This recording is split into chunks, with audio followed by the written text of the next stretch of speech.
in the business world, you have a lot of data and, of course, Yes. artificial intelligence. How can leaders story tell with data better, Anna? So, like, there are studies that shows, like, facts memory retention for facts is normally under 30%.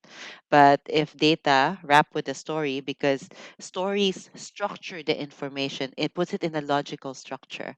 If data is wrapped around stories, the memory retention is about 70%. So there's like some psychological studies built around that, where they gave like a case about like students when they were um, watching, I guess, one a pitch about like why they should give money to this, I think it's UNICEF or something like that, Okay. where they gave facts like how many children suffered from this disease, and then they should give and then they had like this coin collection thing on the outside, and then another group of students were shown like a story about this little girl who suffered from this disease, and then at the end they go like how many percentage of children also suffer from it. So it was wrapped in like she is one of the 700,000 children who's suffering from these disease.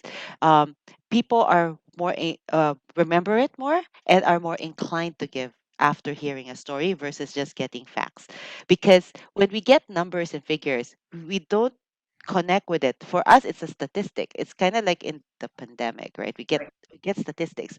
But when it's someone we know, oh, my brother's brother got my brother-in-law's brother got COVID.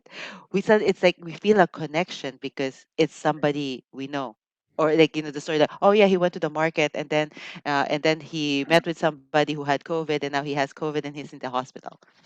We care more when it's somebody we know because it becomes personal, which is funny because it's versus like a statistic of 70%. Like one person can make a bigger impact because we know their story.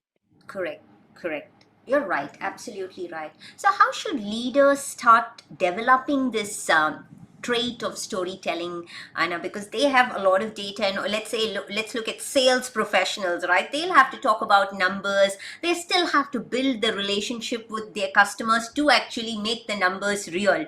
How should this blend happen well, Anna? What's your So experience? I think for my experience is like they have to figure out like what's the case study, because if you're trying to sell something, the client also wants the narrative, right? If you're depends on what you're selling, they need to be able to picture it and envision it. If you're buying a house, you need to give a story of the future that they could have, or the history of the house. Either it's the story of a house if it's an old house, or if it's a brand new development, the future that they would have. This is where you and your husband will be, your children, where you're going to go study, and then the schools will be just around the corner. They need to buy that story in order for them to want to buy that property. Correct, Because at the end, it's a story. It's like kind of like when they're like lipsticks, makeup companies, they sell you the promise of beauty. correct, It's a lipstick, but they sell you the promise. If you wear this lipstick, you will get the attention of so and so. You will light up the room. Everybody will look at you. They sell the story. correct. True, true, true.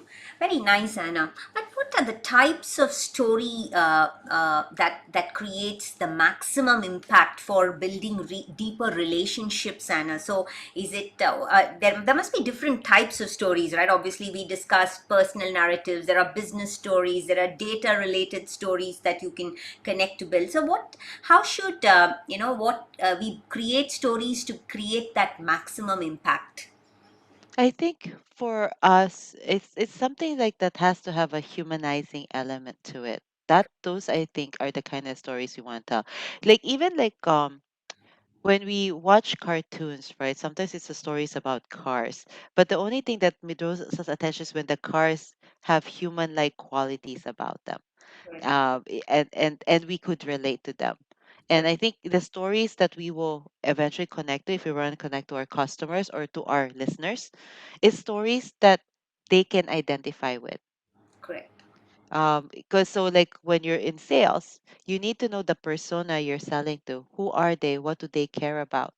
Correct. What would make them connect with you? Those are the stories you tell. Correct, correct. True. I mean, Anna, with so much in the space of storytelling that you've been with, what's the story that has created the maximum impact for you?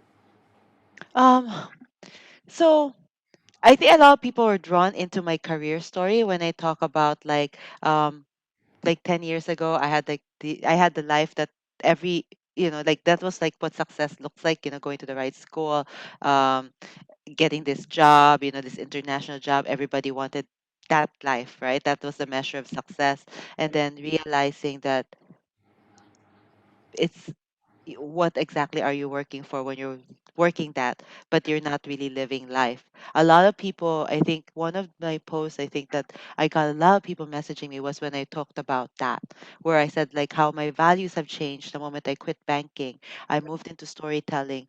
I measure my success in a different way. It's not about how much money I have, but in terms of like my friends or like my parents, even my relationship with my parents have also changed because they were proud of me not because of my successes that that's qualified, but in terms of my happiness. Correct. Because even my conversations with my parents is my parents go, yeah, sometimes business is tough, but at least you get to do what you love.